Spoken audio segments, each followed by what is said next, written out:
Have you ever had the feeling that you didn't just lose your job, you were erased? Not sidelined. Not reassigned. Completely removed, like a faulty line of code quietly deleted so the system could pretend it never depended on it. That was what happened to me after 15 years of holding a company together in ways no one ever bothered to document.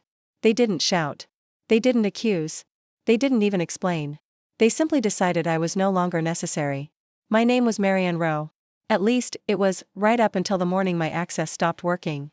For years, I had been the senior operations integrator, the person executives relied on when audits went sideways, suppliers missed deadlines, or regulatory pressure tightened without warning. I wasn't visible. I wasn't celebrated. I was effective. And that was enough, until it wasn't. The meeting invitation arrived the evening before. Operational alignment discussion. Short. Neutral. Final. When I entered the conference room, I already knew how it would end. Those rooms exist for one purpose only, to remove someone quietly. Glass walls. Neutral lighting. No distractions. Just enough distance to make it feel procedural rather than personal. The CEO, Ethan Caldwell, arrived late. Not rushed, deliberately late. A subtle reminder of hierarchy. He didn't sit immediately. He stood, adjusted his jacket, and spoke from a printed sheet like someone reading unfamiliar instructions. He talked about modernization, efficiency, streamlining internal structures. Words I had translated for junior managers for over a decade. Words that usually meant one thing: you cost more than we want to admit. Beside him sat HR, silent, trained not to intervene. Across from me sat my replacement, Oliver Grant, young, polished, freshly imported from consulting. He didn't look at me once. He stared at his tablet, scrolling through dashboards I helped design, nodding occasionally as if he already understood systems he'd never seen fail in real conditions. They handed me a folder. White. Clean. Generic. I didn't open it. Ethan thanked me for my contributions. The word landed hollow. Like thanking a machine that had outlived its warranty. No mention of the crises I had prevented. No reference to the contracts saved, the penalties avoided, the nights spent fixing problems before anyone noticed they existed. I stood up slowly. Not because I needed time, but because I wanted them to feel it. I looked around the room one last time. At the corner where I once stood explaining why a single misrouted shipment could cost millions. At the table where Ethan once said, "If this works, it's because of you." None of that mattered now. I walked out without a box. Without a goodbye. They thought they eliminated a role. What they actually removed was the person who understood why everything worked. I didn't go back to my desk after the meeting. There was nothing left there anyway. I had learned long ago to keep my real work in my head, not in drawers that could be emptied by someone else. Still, as I passed my office, I noticed the door was already half open. Inside, cardboard boxes were stacked neatly against the wall, labeled in tidy black marker. Personal items. No name. No department. Just an object being cleared. That was when it truly landed. They hadn't just planned my exit. They had rehearsed it. You start recognizing the signs when you've been inside an organization long enough. The pauses. The way people stop asking your opinion and start asking for summaries instead. How meetings shift from collaborative to performative. In the last 6 months, I had watched my role dissolve. Without anyone saying it out loud. Reports I authored were forwarded by others. Decisions I used to guide were finalized before I was invited into the room. When I corrected errors, the room went quiet instead of grateful. Accuracy had become inconvenient. Agreement was safer. They brought in consultants next. Young, confident, armed with slides and borrowed certainty. They asked questions that sounded sharp but revealed nothing underneath. Why are there so many exceptions? Why does this process take so long? Why can't this be automated? I answered at first. Patiently. Carefully. I explained that those exceptions existed because reality doesn't move in straight lines. That automation works best when someone understands when not to trust it. That some delays weren't inefficiencies, they were buffers. Built after expensive mistakes. They nodded. They thanked me. Then they ignored everything I said. That's the moment you understand you're no longer being heard. You're being tolerated. They started calling my work legacy. A word executives use when they want distance without accountability. Legacy systems. Legacy thinking. Legacy roles. What it really meant was that I remembered too much. I carried context they didn't want to explain to shareholders. And context is dangerous when you're trying to simplify a story. By the time Oliver took over my responsibilities on paper, he already had influence I no longer did. He spoke confidently about dashboards and predictive models, about visibility and scale. He had never sat through a regulatory audit that could shut down an entire division. He had never taken a call at 2 in the morning because a supplier quietly failed and no one else knew who to contact. But he looked modern. And that mattered more. I trained 3 department leads who now outranked me in decision-making. I stayed late fixing problems no one acknowledged because nothing broke. And when nothing breaks, people assume nothing is required. That's the paradox of competence. The better you are, the less visible you become. They thought my role was redundant because the system looked stable. They never asked why it was stable. When I finally stepped outside that building for the last time, the air felt sharper than usual. Cold. Honest. I didn't feel angry. I felt clear. They had mistaken silence for absence. They believed that because my work wasn't written down in neat manuals, it didn't exist. They were wrong. They didn't remove a coordinator. They removed the interpreter between chaos and order. And they had no idea how much depended on that translation. What they never understood was that my job had never lived inside a job description. I wasn't a coordinator because I scheduled things. I was there because I knew where things broke before they broke. That kind of knowledge doesn't show up on dashboards. It shows up in timing, in tone, in patterns people stop noticing once they become comfortable. For years, I had been the buffer between small irregularities and major failures. When a supplier's delivery arrived too early, I knew which downstream team needed extra notice so the line wouldn't jam. When an auditor flagged an issue that looked minor on paper, I could tell from the phrasing whether it would escalate. When a department suddenly went quiet, I knew that silence meant trouble, not efficiency. None of that was documented. Not because I was hoarding information, but because no one ever asked why things worked. They only cared that they did. I had tried, more than once, to explain it.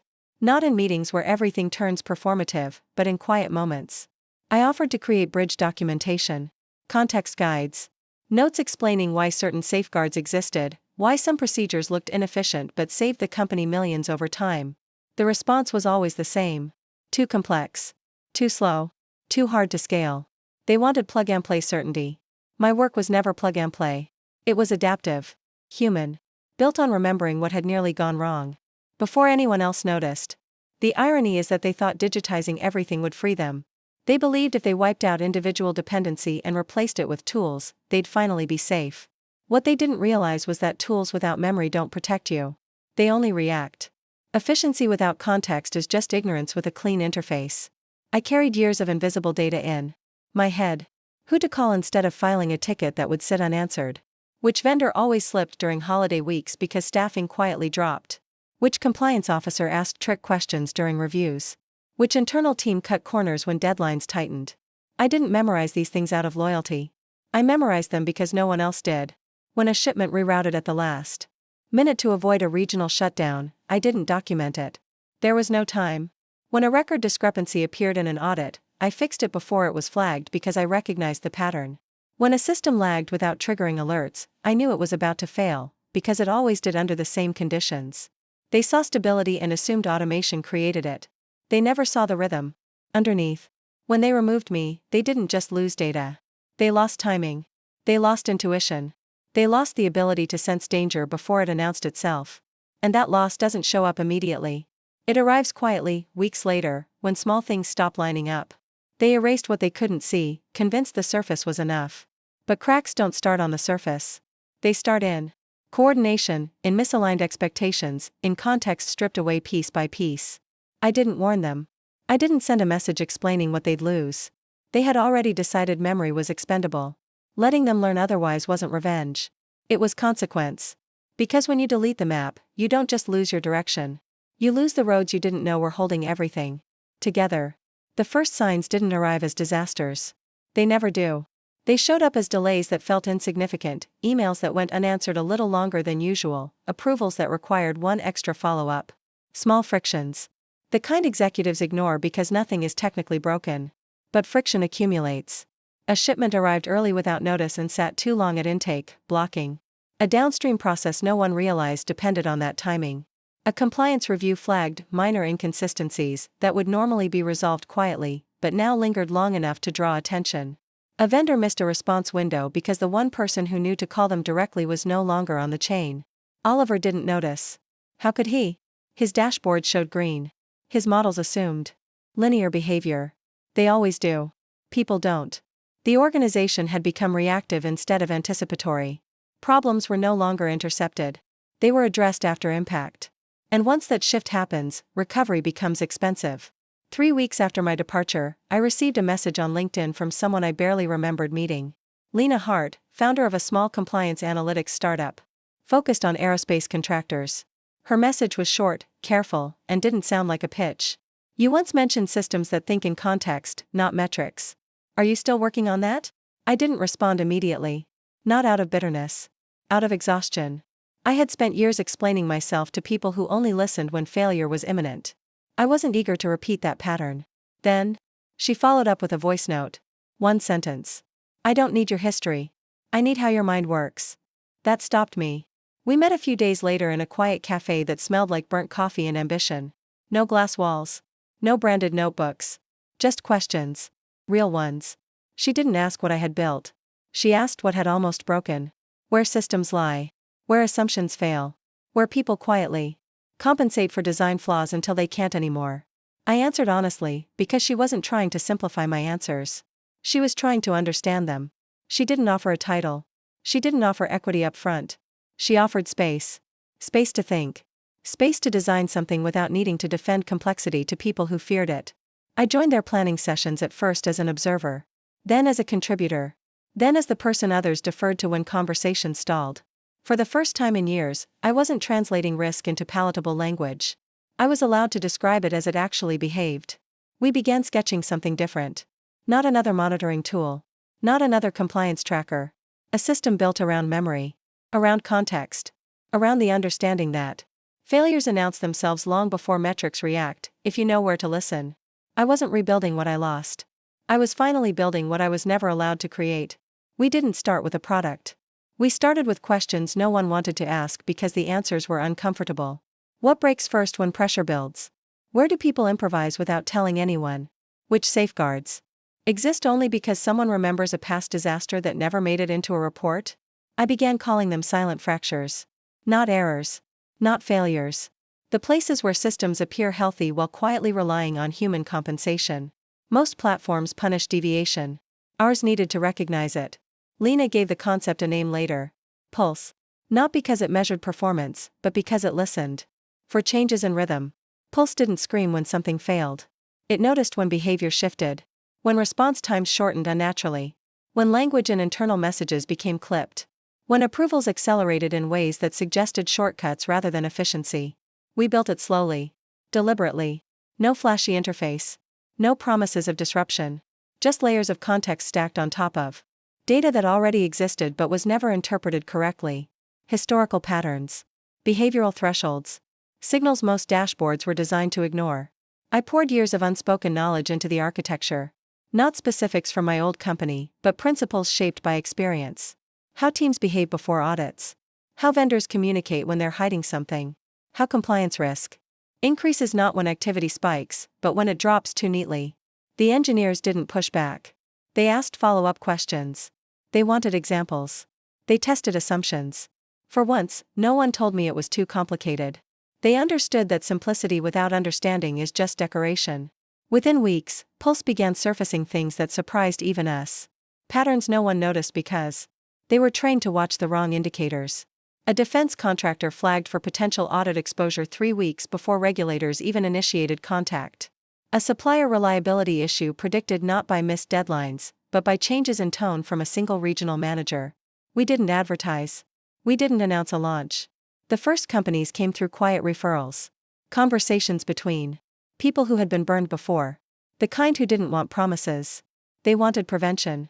Then something unexpected happened. A request came through our intake portal from a corporate email address I recognized instantly. My former employer. They didn't use my name. They didn't know it was me. The request was framed as exploratory. A proactive compliance evaluation. Urgent. I didn't feel satisfaction. I felt confirmation. They weren't fixing the cracks. They were trying to understand why things no longer aligned. And Pulse was built for exactly that moment. I didn't attend the demo. Lena handled it. Calm, precise, transparent. When they asked where the framework came from, she said simply, from people who carried systems in their heads when no one else wanted to. They approved the pilot within days. They still had no idea. The pilot went live quietly. No announcement. No internal celebration. Just another, external solution, folded into a broader modernization effort. That was always how they preferred it, new tools without new questions. Pulse didn't announce itself either. It didn't interrupt workflows or demand attention. It watched. It listened. It learned the cadence of their operations the way I once had, not from reports, but from behavior. From pauses. From inconsistencies that didn't look like problems yet. Within the first week, subtle flags began to surface. Not red alerts. Soft indicators. Vendor response windows narrowing too quickly. Compliance approvals accelerating at unusual times. Teams submitting identical justifications across departments, a sign of shared shortcuts rather than shared understanding. They noticed something was different, even if they couldn't articulate what. Meetings became tense again. The kind of tension that comes when people sense risk without knowing where it's coming from. Oliver requested deeper analytics. More visibility. Pulse responded by showing patterns, not blame. Context instead of accusation. One of the alerts caught a regulatory exposure tied to a subcontractor that had quietly changed its internal review cadence. On paper, everything looked compliant. Pulse flagged it anyway. The review uncovered a documentation gap that would have triggered penalties if discovered externally. They called it a lucky catch. I called it memory. They extended the pilot. As more data flowed through the system, Pulse began correcting for blind spots I knew all too well. Seasonal staffing dips. Informal workarounds that masked capacity strain. Teams compensating for process gaps instead of reporting them.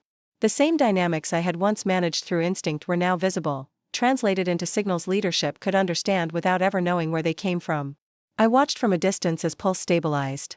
What had started to drift? Not dramatically. Quietly. The way real fixes always happen. They paid per license. Per department. Per quarter. An invisible line item buried beneath consultancy fees and risk mitigation services. No one questioned it. Why would they? The numbers improved. The anxiety eased. The system felt steady again. They assumed progress had returned. What they never considered was that they hadn't replaced me. They had rented my way of thinking, without knowing my name. The real shift didn't announce itself with success stories or internal praise. It showed up in language. In the way people began describing problems again, cautiously, with uncertainty instead of confidence. That's always the sign. When certainty cracks, awareness returns. Pulse started surfacing questions. Leadership hadn't asked in years. Why were certain teams suddenly efficient only on paper? Why did vendor escalations cluster around the same calendar windows? Why did compliance issues resolve faster but leave behind residual friction? Oliver presented the findings like discoveries. He stood in front of slides filled with clean visuals, heat maps, and timelines. He spoke about insights and foresight. About how the organization was finally seeing around corners. He never mentioned instinct. He never mentioned memory. In one meeting, someone asked how Pulse identified risks that hadn't technically materialized yet. Oliver answered confidently, crediting adaptive modeling and behavioral trend analysis. I recognized the phrasing. I had used similar language years ago in a proposal. That never made it past middle management. They applauded. Not loudly. Respectfully. I didn't feel bitterness. By then, I was too busy watching Pulse do what I had always done, translate quiet signals into early action. The system flagged a vendor confidence drop after a single leadership change overseas. It highlighted compliance fatigue before documentation quality declined. It detected operational stress not through volume, but through consistency that felt forced. That was the detail no one ever measured correctly. Forced consistency is more dangerous than chaos. Chaos announces itself. Forced order hides rot. They began adjusting processes based on Pulse's guidance. Minor changes. Small reallocations. Additional reviews. Nothing dramatic. But together, they slowed the slide. They never admitted was happening. Someone suggested expanding the deployment. Another department signed on. Then another. Pulse became part of the environment. Background infrastructure. Trusted. Unquestioned. At some point, someone forwarded me a recording of an internal presentation. Ethan, still CEO, stood in front of a boardroom and spoke about how the company had evolved its relationship with risk. He used a phrase that stopped me cold. We've learned to listen for what systems don't say. I had written those exact words once. In a draft that never received feedback. I closed the video and went back to work. Recognition wasn't the point anymore. Control was. Quiet, stable control. The kind that doesn't ask permission. They thought they had moved on. They were still operating. Inside my thinking. By the time Pulse became embedded across multiple divisions, no one remembered what instability had felt like. That's always how it happens. When prevention works, it erases its own evidence. People forget the cost of chaos the moment calm returns, and they attribute stability to leadership rather than to the systems quietly holding everything in place. Requests for expansion came from departments that had never spoken to each other before. Legal wanted earlier warnings. Procurement wanted behavior-based scoring. Operations wanted a way to see stress before it surfaced as missed deadlines. Each request fed the same architecture. Pulse didn't grow louder. It grew deeper. I stayed out of sight. Lena handled the conversations, the contracts, the language. She was careful not to overpromise, careful not to reveal too much. That restraint made them trust the system even more. It felt mature, controlled, safe. What fascinated me was how quickly they stopped questioning why it worked. They accepted the outputs because the outcomes felt right. Penalties avoided. Reviews passed cleanly. Vendors stabilized. The rhythm returned. They assumed the past had been repaired. What they never saw was that they were standing on a reconstruction of something they had dismantled. Pulse wasn't new thinking. It was preserved thinking. Translated. Sanitized. Packaged in a form they were finally willing to pay for. At one point, a mid-level manager submitted a question through the internal feedback channel. Could Pulse eventually detect team morale degradation before it appeared in performance data? Lena forwarded it to me with a single line, "You already know the answer." I smiled. That component was already in development. Because morale always shifts before output does. People disengage long before they fail. I had learned that lesson years ago, watching teams burn out silently while metrics stayed green. Pulse began mapping subtle indicators. Response delays. That didn't break thresholds. Language compression in internal messages. Reduced variance in decision-making, a sign of risk aversion replacing judgment. None of it dramatic. All of it predictive. They rolled out the update without fanfare. From the outside, it looked like progress. From where I stood, it was restoration. They hadn't replaced me. They had recreated my absence in a form they could finally respect. And in doing so, they ensured they would never again operate without the thing they once dismissed as unscalable. They erased my name from their systems. They could not erase the way I thought. The messages started arriving slowly, then all at once. First, a casual note from someone I hadn't spoken to in years. A line about reconnecting. A suggestion to grab coffee sometime. Soon. No context. No acknowledgement. Just familiarity, stretched thin over time. I didn't reply. Then came the longer emails. Carefully worded. Polite. Reflective. They spoke about lessons learned and evolving perspectives, about how the company was reassessing what experience really meant. One message mentioned a potential advisory role. Temporary, of course. Flexible. Mutually beneficial. I read every word. Not because I was tempted, but because clarity comes from seeing patterns repeat. They weren't reaching out because they valued me now. They were reaching out because something they depended on no longer felt secure. Power doesn't come from being invited back. It comes from no longer needing the invitation. I archived the messages one by one. No response. No explanation. Silence was enough. From the outside, nothing looked broken. Earnings stabilized. Audits passed. Dashboards glowed green. The company felt confident again. That's what made it interesting. They believed the danger had passed because the symptoms had eased. They didn't understand that Pulse wasn't fixing mistakes after they happened. It was quietly steering them away from making new ones. The same way I always had. One afternoon, someone forwarded me a clip from an internal town hall. Ethan spoke about resilience. About learning to value nuance. About how leadership had matured. He thanked the teams who made adaptation possible. My name never came up. It didn't need to. They weren't operating without me anymore. They were operating through me. Not my presence. Not my authority. My thinking. My patience. My refusal to let systems lie to themselves. They thought they had substituted a role and moved on. In reality, they had built an entire dependency on something they could neither see nor trace back to a person. And that was exactly the position I wanted to be in. Unreachable. Unreplaceable. Unbothered. I never went back. Not physically. Not professionally. Not emotionally. There was nothing left for me there, because what I had built was no longer tied to a building, a title, or a badge that could be deactivated without warning. They continued using Pulse. Quietly. Reliably. It became part of their routine the way I once had, noticed only when things went wrong, and invisible when everything worked. The difference was that now, they paid for that invisibility. Quarterly. Invoices. Renewals. Expansions. A line item that grew every year, justified by stability they no longer questioned. They believed they had modernized. They believed they had evolved past dependency on individuals. What they never realized was that they hadn't eliminated reliance on human judgment. They had simply externalized it, repackaged it, and rented it back in a form that felt safe to approve. I watched the analytics occasionally. Not obsessively. Just enough to see the patterns align the way they always had. Monday mornings still carried risk. Holiday weeks still had shortcuts. Certain vendors still went quiet before slipping. Pulse caught it every time, translating instinct into something measurable for people who once dismissed instinct entirely. I didn't feel satisfaction. Satisfaction is loud. Temporary. I felt something quieter. Alignment. I had stopped fighting to be seen years ago. I no longer needed recognition to validate what I knew. My work spoke through outcomes, not acknowledgements. Through absence, not presence. Someone once asked Lena if Pulse had a creator profile or founding story they could share for branding purposes. She declined politely. Said the system wasn't about one person. That it was built from experience, not ego. That was true. And incomplete. Because experience always belongs to someone.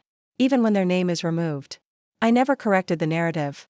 I never reached out to clarify. Silence did more than any explanation ever could. They believed they had moved forward. In reality, they had circled back to the very thing they tried to erase, only now, they depended on it too deeply to question where it came from. That's the thing about expertise. You can remove it from payroll. You can exclude it from meetings. You can label it outdated and replace it with something shinier. But if it was holding everything together, it doesn't disappear. It waits. And when it returns, it doesn't ask permission. This isn't a story about revenge. Revenge wants witnesses. This is a story about patience. About knowing when to walk away without burning bridges, because you already know the bridge will collapse on its own weight. They erased my name. They never erased my impact. And every system they trust now carries a quiet reminder of that truth, whether they understand it or not.